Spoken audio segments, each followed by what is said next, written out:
So every time I complete a chapter, I see a little message associated with it. We got the piece of flesh that he flayed and the blood that he sucked out. Looks like there are 6 chapters in this game that I'll need to go through.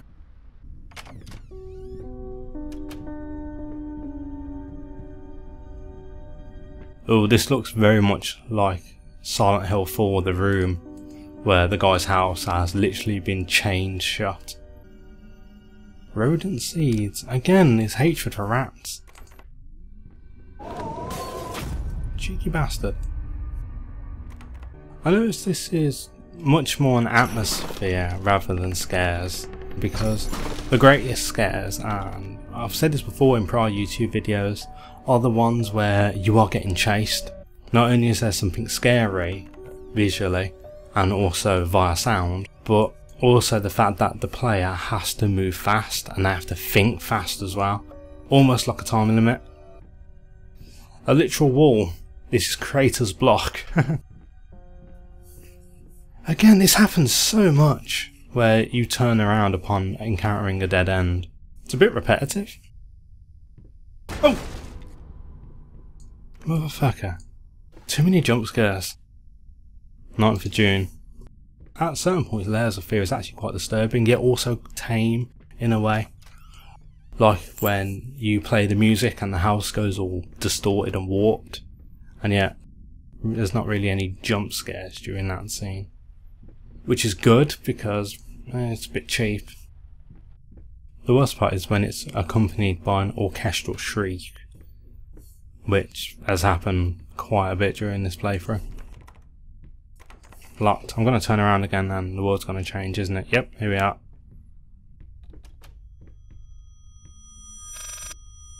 The fuck is that noise? Telephone?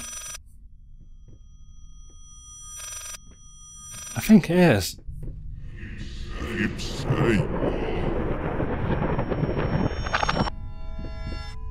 Yeah. Some sort of distorted voicemail. What was that? It's safe. I get it. Right, I've seen this before. I'm going in an infinite loop, aren't I? The way to solve this puzzle is to turn around. You get a clue as well, due to how the phone and the resulting message is always repeating itself. The bottom of the message, another fucking quack. Very pleasant protagonist we are dealing with. Yes, speak. The voice just said, yes. Sounds like the voice carvings in the Dark Souls game, where you throw the piece of wood on the floor and it goes, hello, very good. Restless memories. Fuck me, monsters, okay. And though we had a clue there'd be monsters in this game when we was going up the elevator, you see some creature walking away from us as it ascended. Again, the rats, they're either on fire or they're made of smoke and are jumping in your lungs, or they're now giant flying rats and they're eating each other.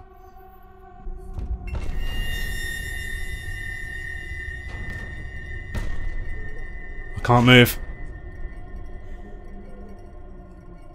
Now I can. Oh, that's cool. It looks like a person there.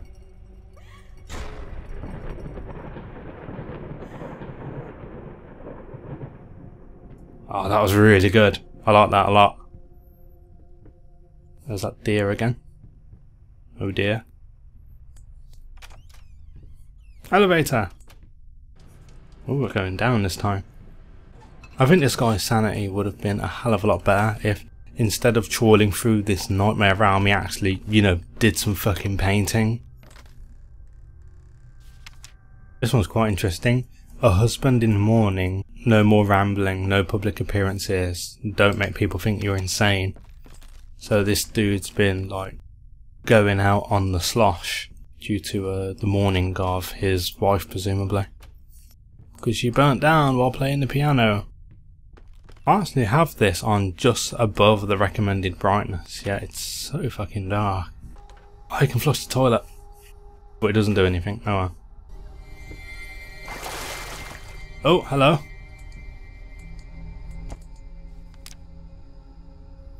Always hate the bathrooms in horror games because you've got not only the bathtub filled with water, or in some games blood, like in Silent Hill 3, where the bathtub and the taps all start filling with blood and Heather passes out, but also it's very confined, very small spaces, and there's a mirror.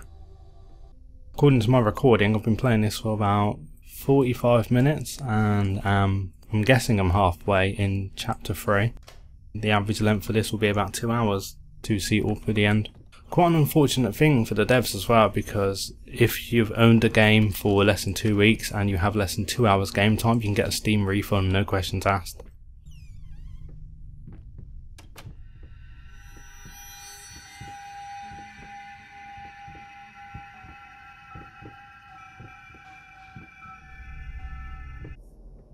Where am I? I've gone down to the cellar, but there's a crap ton of tables here. Piano.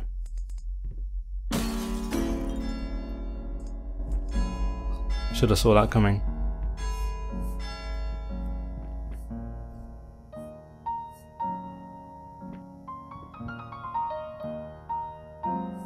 Wow, everything's floating. Now, I like this, scenes like this where it's not really jump scares other than that initial piano crash noise. Now everything's freaky, it's confusing, and it's weird. But at the same time it's interesting and it's pretty cool to look at.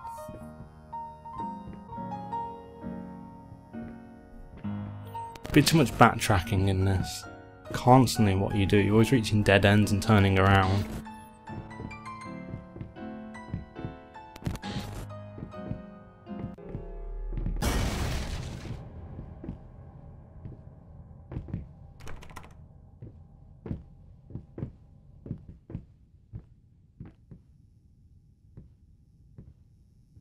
Alright, I'm back in Jump Scare Valley again, aren't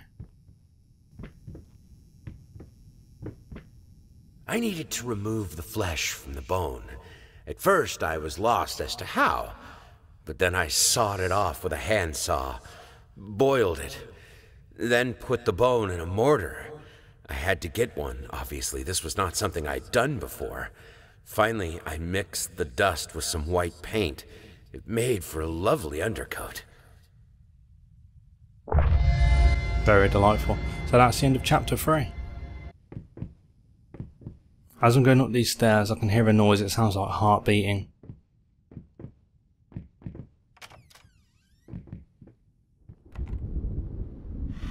It's morphing time. What are you going to become now? It's a creepy bird person, and this looks like a charred corpse. Now reach the halfway point.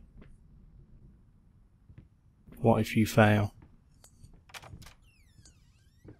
Well, if you fail, then you'd have to sell all these fucking candles. Bloody hell.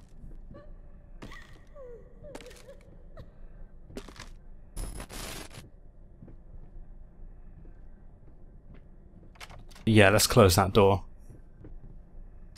Children's drawings all over the place. Oh, wicked! They did a horse.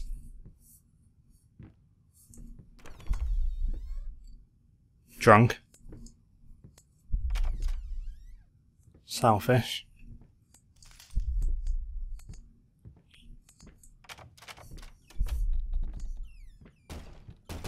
What was that? Capri Sun? Doors are vanishing.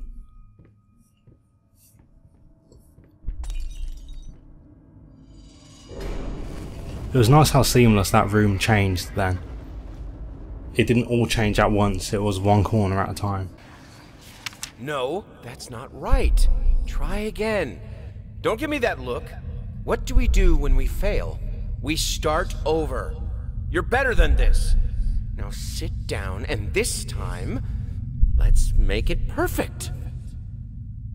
A very overbearing father wants his children to become awesome painters, even though he's not having much luck with his own life at painting. Like that bottom right hand corner wiping, and you can see an outline here of what the horse is supposed to look, but the girl of course has just done her own one. Not that there was anything wrong with Mr. Pink Horse, I actually thought it was pretty good. Okay, now that's freaky. We've now entered the world of Five Nights at Freddy's. Oh, that's awesome. Oh yeah, this is the best chapter yet. Hey, what is that? Wait, what day is it? It's Sunday? You mean oh, well, why didn't you come and get me? God damn it! You know how I get when I'm caught up in my work. Happy 5th birthday. Sad face. Not a good father. Oh yeah, this is definitely the most imaginative chapter yet. Some sort of line going through this character's heart.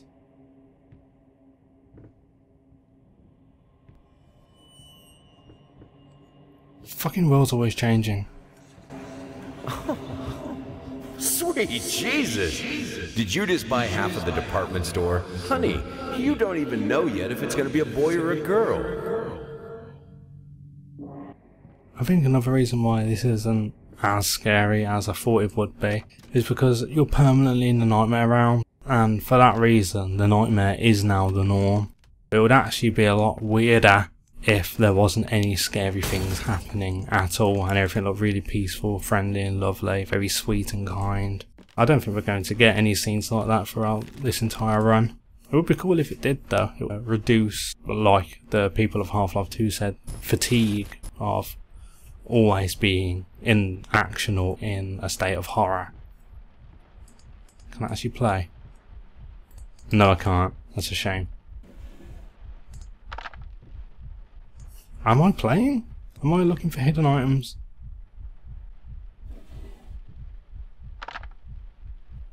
Again, I can hear a heartbeat. It's the third piece. You beat me again. Sometimes I wonder why I even bother. Good thing we didn't bet on it. What? What's so funny? The heartbeat has now stopped. Oh yeah, we've got to go through this. The world of chairs. Oh!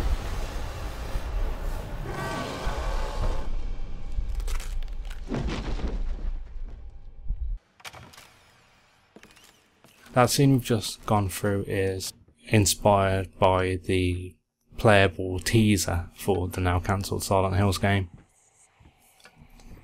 A lot different than how it used to look in early access. Before, it was a straight up rip-off where exact same animations. The woman picks you up and her face is twitching out and you can see her mouldy teeth right up in your vision, and then she drops you on the floor with a broken neck. Good to see that they've now changed it so it doesn't seem like they've directly pulled it out. His face just started morphing like the scene in Raiders of the Lost Ark when they open the Ark and it will melt. I wonder if I can... When this was first announced and I was looking at trailers, I saw that the Silent Hills scene in this and I immediately thought, oh, this is going to be so crap that they're essentially just stealing it. But I'm relieved to know they in the end decided to make it almost their own, put their own spin on it, so that it doesn't seem like it was directly taken from the playable demo of Silent Hills. Little girl dolls. Oh, crayons are flying everywhere, awesome. Can I interact with them by running into them? Yes, I can. Oh, that's really good. Unfortunately, this chair is blocking the way, so I can't just like get a mass of them at once and just knock them all over.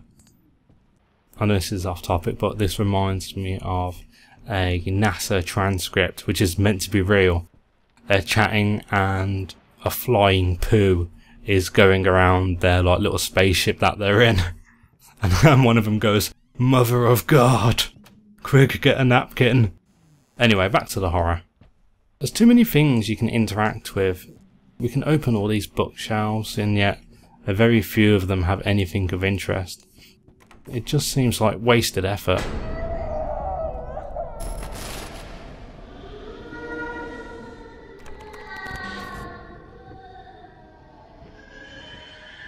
This reminds me of another game I played, Nevermind, where you go into a room with a shit ton of oversized baby doll heads. The horror's become the norm at this point. Come on, are you going to do anything? No, you're not, okay. As this is going on, the scares are becoming much more diluted. Not in what you're seeing, but the fact that there's been so many of them. Where now it's like, oh look, here's scare number 57. Dude here looks like he's wearing clown makeup.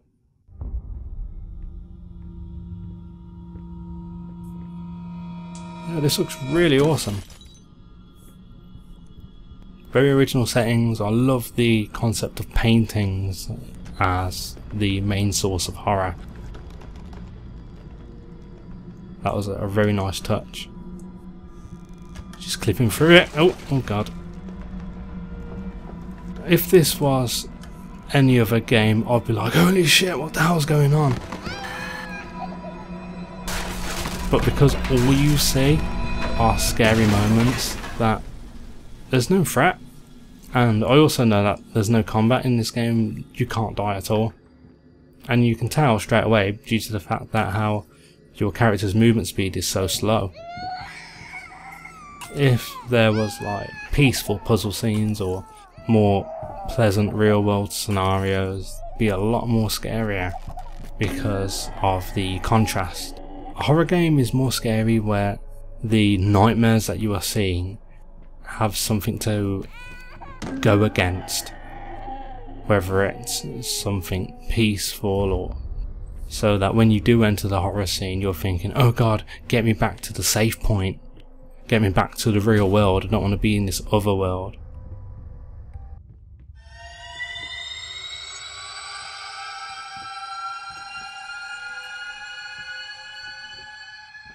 I can only move back, it seems. Oh god.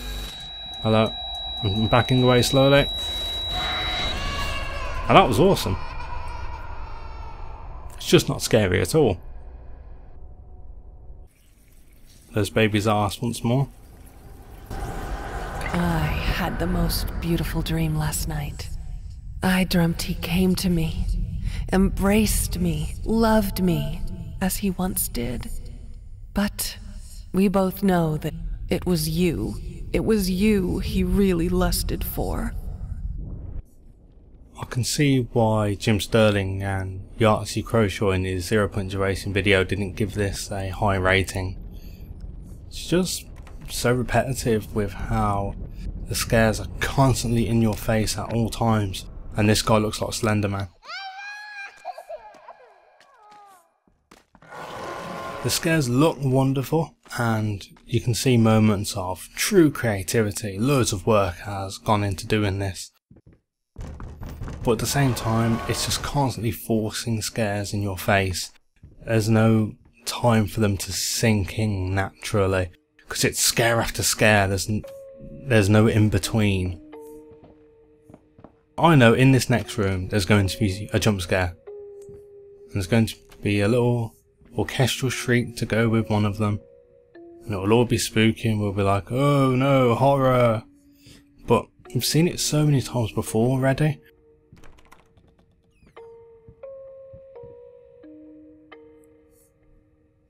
All this time I've been complaining about a non-horror scene, and here we are.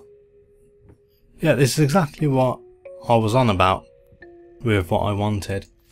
Scenes of beauty and peace. Fluffy fakers, no toys allowed. So now the rats are eating the toys. Cute cat, by the way. So this is locked, so I need to find some sort of key for it. If this room does go all distorted and freaky, I won't mind. But if it does it slowly rather than a immediate jump scare, it could also be pretty cool if outside of these windows you could see the real world that we've been playing. If it is the real world anyway. So that even though we're in a safe spot, you can see like a literal barrier separating us from the horror. That tree looks like a giant carrot. Pop goes the weasel.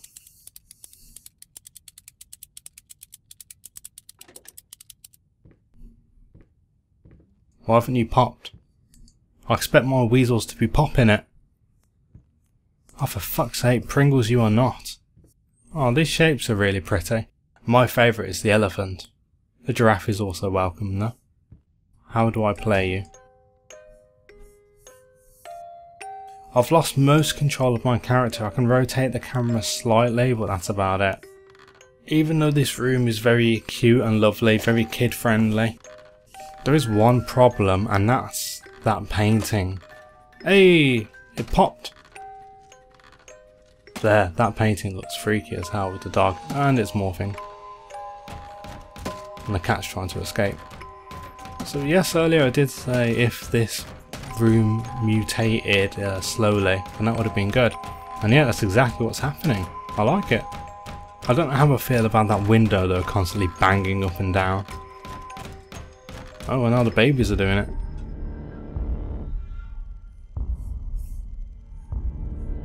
I still don't have any control. Oh, I wanted to see that because one of them was in a wheelchair, and so that would have been the family. Hush, little baby, the night is dark.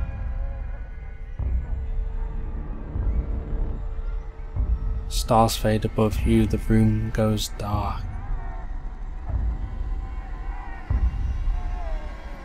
Mama used to come to tuck you in.